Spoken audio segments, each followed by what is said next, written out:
नमस्कार। आकाशवाणी जयपुर अजमेर से प्रस्तुत हैं प्रादेशिक समाचार।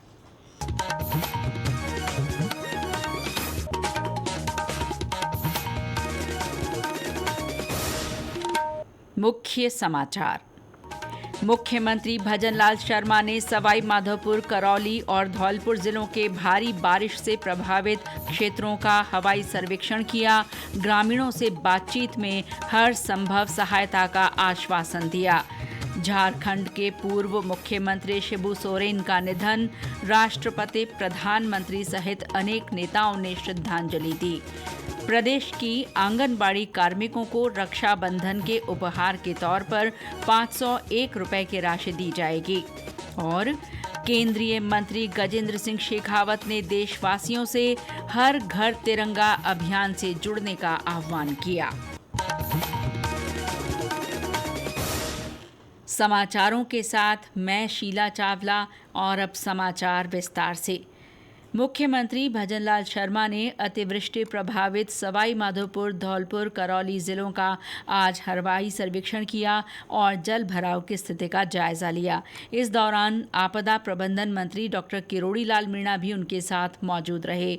उन्होंने सवाई माधोपुर के चकेरी, जड़ावता, अजनोटी, मैनपुरा, धनौली और सूरवाल क्षेत्र, करौली जिले के मंडरायल और धौलपुर के मोरोली, बरेलापुरा, भैंसना, तगावली और बाड़ी इलाकों का निरीक्षण किया।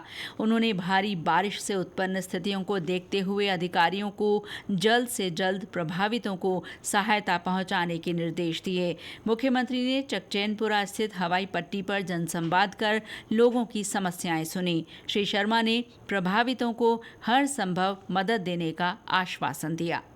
आपको किसी तरह की कोई परेशानी नहीं होनी। आपका जहाँ रोड कटा है तो वो रोड भी बनेगा। आपका मकान क्षतिग्रस्त हुआ है तो उसका भी राहत आपको मिलेगी। कहीं किसी के पशुधन का नुकसान हुआ है, आपकी फसल का अगर खराबा हुआ है तो उसकी भी आपको राहत मिलेगी। आप सभी के साथ सरकार खड़ी है, इसलिए कोई चिंता करने की जरूरत नहीं है। राम जल सेतु परियोजना का जिक्र करते हुए मुख्यमंत्री ने कहा कि सरकार पानी की आवश्यकता को जल्द पूरा करने का प्रयास कर रही है। आपदा प्रबंधन मंत्री ने कहा कि क्षेत्र में नुकसान का सर्वे करवाकर उचित मुआवजा दिलवाया जाएगा। अतिवृष्टि के कारण जो परेशानी हुई, जो नुकसान हुआ है, उसका असेसमेंट करेंगे, चाहे फसल का हो, चाहे पशुधन का हो। आपदा राहत में किसी प्रकार का नुकसान हो गया हो, कोई तार गिर गया हो, उससे मौत हो गई हो, उसको पैसा मिलेगा। कोई डूब के बह गया, उसको मिलेगा। राष्ट्रपति द्रौपदी मुर्मू, प्रधानमंत्री नरेंद्र मोदी और पक्ष विपक्ष के कई नेताओं ने झारखंड के पूर्व मुख्यमंत्री शिबू सोरेन के निधन पर शोक व्यक्त किया है। राष्ट्रपति और प्रधानमंत्री ने अस्पताल पहुंचकर उनके अंतिम दर्शन कर श्रद्धांजलि दी। लोकसभा अध्यक्ष ओम बिरला ने भी अस्पताल में उनकी पार्थिव देह के दर्शन किए। श्रीमती मुर्मू ने उनके निधन को सामाजिक न्याय क्षेत्र की बड़ी क्षति बताया। प्रधानमंत्री ने अपने शोक संदेश में कहा कि वे जमीन से जुड़े नेता थे और जीवन भर आदिवासी समुदाय, गरीबों और वंचितों के सशक्तिकरण के लिए समर्पित रहे। राज्यपाल हरिभाऊ बागड़े और मुख्यमंत्री भजनलाल शर्मा, पूर्व मुख्यमंत्री अशोक गहलोत, पूर्व उप मुख्यमंत्री सचिन पायलट सहित प्रदेश के कई नेताओं ने श्री सोरेन के निधन पर गहरा दुख जताया है। शिबू सोरेन का आज सुबह दिल्ली के सर गंगाराम अस्पताल में निधन हो गया था। वे 81 वर्ष के थे और करीब 1.5 महीने से अस्पताल में भर्ती थे।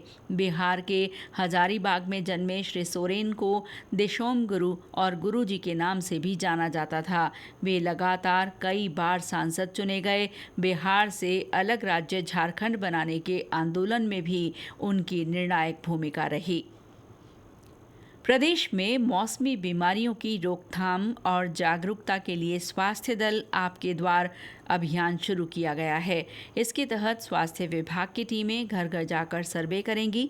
इस दौरान मच्छर जनित बीमारियों के लिए जन जागरूकता के साथ पीड़ित रोगियों की पहचान का काम भी किया जाएगा।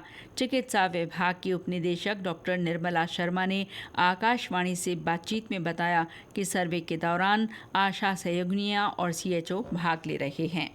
मलेरिया, डेंगू, चिकनगुनिया जो भी मच्छर जनित बीमारियां हैं उनकी मॉर्बिडिटी यानी केसेस की संख्या में कमी लाना और उससे मोर्टेलिटी को कम करना हमारा मेन ऑब्जेक्टिव है। और हम source reduction, anti larval, anti adult activities इसमें करते हैं क्योंकि मानसून का टाइम है और ह्यूमिडिटी और टेम्परेचर मॉस्किटो के ब्रीडिंग के लिए सुटेबल टाइम होता है। तो इसमें हमने एनम, आशा, CHO, डोमेस्टिक ब्रीडिंग चेकर्स वगैरह लगाए हुए हैं जिसमें वो घर घर जाते हैं और वहाँ के वाटर कंटेनर्स को चेक करते हैं। कई वाटर कंटेनर्स को खाली भी कराते हैं और मरुधर ऐप के माध्यम से उसमें एक्टिविटीज को हम यहाँ मॉनिटर भी करते हैं।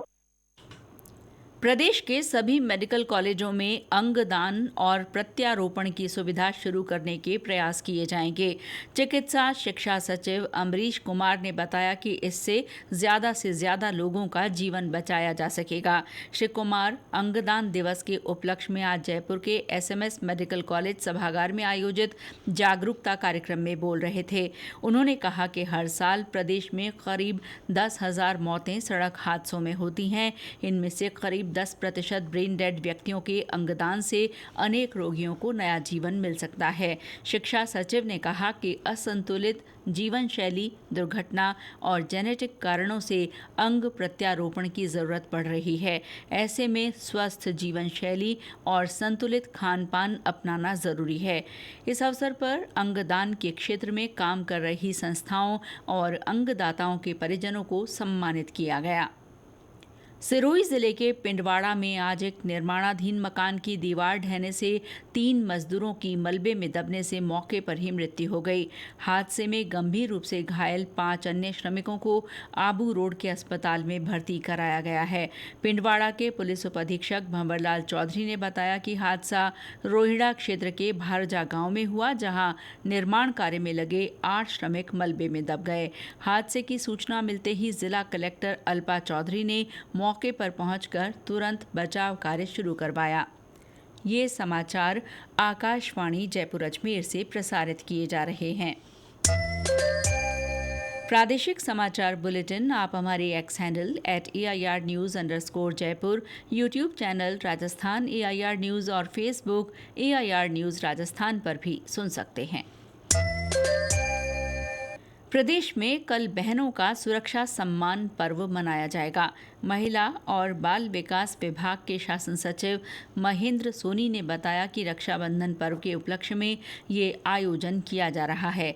जयपुर के बिड़ला ऑडिटोरियम में होने वाले इस कार्यक्रम में मुख्यमंत्री भजनलाल शर्मा आंगनबाड़ी बहनों को सम्मान स्वरूप राशि प्रदान करेंगे। मुख्यमंत्री संग रक्षाबंधन थीम पर होने वाले इस समारोह में प्रदेश की सभी 1,21,000 आंगनबाड़ी बहनों को राखी के उपहार के तौर पर 501 रुपए उनके बैंक खातों में हस्तांतरित किए जाएंगे। उप मुख्यमंत्री तथा महिला और बाल विकास मंत्री दिया कुमारी भी इस आयोजन में शिरकत करेंगी। राष्ट्रीय ध्वज के प्रति निष्ठा और गर्व की अभिव्यक्ति के लिए हर घर तिरंगा अभियान चलाया जा रहा है। 2 अगस्त से शुरू हुआ ये अभियान 15 अगस्त तक चलेगा। हर घर तिरंगा के तहत लोग स्वतंत्रता दिवस पर अपने घरों पर राष्ट्रीय ध्वज फहराते हैं। ये अभियान हर भारतीय को तिरंगा घर लाने और देश की आज़ादी के जश्न में भागीदारी के लिए प्रोत्साहित करता है। केंद्रीय संस्कृति और पर्यटन मंत्री गजेंद्र सिंह शेखावत ने देशवासियों से राष्ट्र गौरव के इस अभियान से जुड़ने का आग्रह किया है।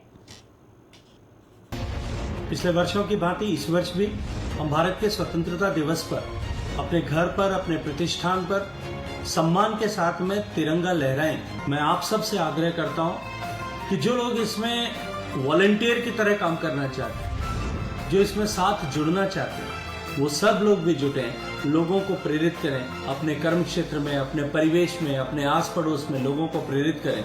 देश के हर घर पर तिरंगा लहराए, इसको सुनिश्चित करें।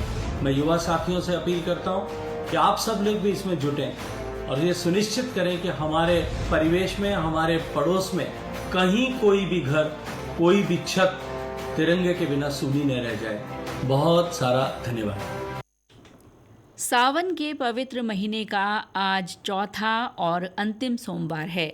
शिव भक्तों के लिए ये महीना विशेष महत्व रखता है। एक रिपोर्ट। श्रावण मास अब अपने समापन की ओर है। आज महीने के अंतिम सोमवार को शिवालय हर हर महादेव के जयकारों से गुंजायमान रहे। शिव भक्त सुबह से ही हाथों में बिल्व पत्र, जल, दूध, दही और घी के साथ अभिषेक तथा पूजा अर्चना के लिए कतारों में नजर आए। इस पवित्र महीने में शिव भक्त भोलेनाथ के लिए जल लेकर मंदिर तक पद यात्रा करते हैं। इन्हें कांवड़िया कहा जाता है। शिव मंदिरों में सावन के महीने में लोग विभिन्न माध्यमों से महादेव के प्रति अपनी श्रद्धा और आस्था की अभिव्यक्ति कर उन्हें प्रसन्न करने का प्रयास करते हैं। इसके साथ ही सुख समृद्धि की कामना करते हैं। समाचार कक्ष से सुदर्शन नाहर। राज्य में भारी बारिश का दौर फिलहाल मंद पड़ गया है। हालांकि कई जगह हल्की से मध्यम बरसात जारी है। मौसम विभाग ने राज्य के उत्तर पूर्वी भागों में अगले 3-4 दिन कहीं कहीं हल्की से मध्यम बारिश की संभावना जताई है। वहीं पश्चिमी राजस्थान में अगले 5-6 दिन कहीं कहीं हल्की बारिश का अनुमान है। कल अलवर, भरतपुर, धौलपुर, दौसा और करौली जिलों के लिए बारिश का येलो अलर्ट बताया गया है। इस बीच बीते 24 घंटों में सबसे ज्यादा 5 सेंटीमीटर पानी भरतपुर के बयाना में बरसा। इसके अलावा दौसा, धौलपुर, प्रतापगढ़ और 12 जिलों में कहीं कहीं 1 से 4 सेंटीमीटर तक बारिश दर्ज की गई। उदयपुर से हमारे संवाददाता ने बताया कि बीते दिनों चला तेज बारिश का दौर अब कमजोर पड़ गया है। इसके बावजूद शहर में बड़ी संख्या में पर्यटकों की आवक बनी हुई है। उदयपुर में झीलों के भर जाने तथा मौसम सुहावना बने रहने से शहर में देशी व विदेशी पर्यटकों के साथ नव विवाहित कपल्स का हनीमून पर आने का दौर जारी है। शहर के चारों ओर झीलों के आसपास के पार्क व पर्यटन स्थल परिवारों व समूह के साथ पिकनिक मनाते, चटपटे व्यंजन खाते तथा सेल्फी लेने वालों की रेलम पेल मची हुई है। एक सर्वे के अनुसार देश में पर्यटकों के भ्रमण के लिए उदयपुर को चौथा स्थान मिलने से भी यहाँ का घरेलू पर्यटन बढ़ा हुआ है। अगस्त माह में लगातार छुट्टियों के पड़ने से पर्यटन बढ़ने की और संभावना है, जिसे पर्यटन से जुड़े व्यापारी, होटल व्यवसायियों की बाछें खिली हुई है। हरीश पालीवाल, आकाशवाणी समाचार, उदयपुर। और अंत में मुख्य समाचार एक बार फिर। मुख्यमंत्री भजनलाल शर्मा ने सवाई माधोपुर, करौली और धौलपुर जिलों के भारी बारिश से प्रभावित क्षेत्रों का हवाई सर्वेक्षण किया। ग्रामीणों से बातचीत में हर संभव सहायता का आश्वासन दिया। झारखंड के पूर्व मुख्यमंत्री शिबू सोरेन का निधन, राष्ट्रपति, प्रधानमंत्री सहित अनेक नेताओं ने श्रद्धांजलि दी। प्रदेश के आंगनबाड़ी कार्मिकों को रक्षाबंधन के उपहार के तौर पर 501 रुपए की राशि दी जाएगी। और केंद्रीय मंत्री गजेंद्र सिंह शेखावत ने देशवासियों से हर घर तिरंगा अभियान से जुड़ने का आह्वान किया। इसके साथ ही प्रादेशिक समाचार बुलेटिन समाप्त हुआ। नमस्कार।